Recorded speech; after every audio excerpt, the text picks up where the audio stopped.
Για να κλείσουμε, που σίγουρα πολλοί από αυτούς που μας παρακολουθούν θα το ρωτάνε. Εντάξει, αφού έχετε κάνει τόση δουλειά, τόσα χρόνια, το παλεύετε κλπ.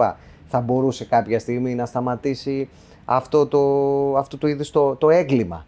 Θα ρωτήσει κάποιος γιατί δεν τους μαζεύουν όλους και να σταματήσει. Υπάρχει περίπτωση να σταματήσει αυτό, κατά την άποψή σας? Αυτό είναι κάτι που είναι πολύ δύσκολο και όπως σας είπα, οι κοινωνίες αντικατοπτρίζουν το έγκλημα.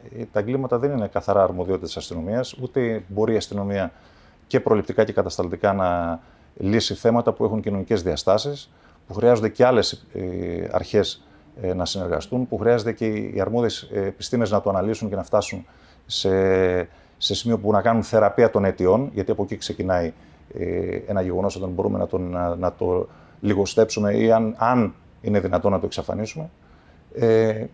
Η υπηρεσία κινείται σε αυτή την κατεύθυνση και υπάρχει μια δυναμική, όπως προανέφερα, και για την παρανομία και για την αστυνομία, η οποία συνεχώς εξελίσσεται.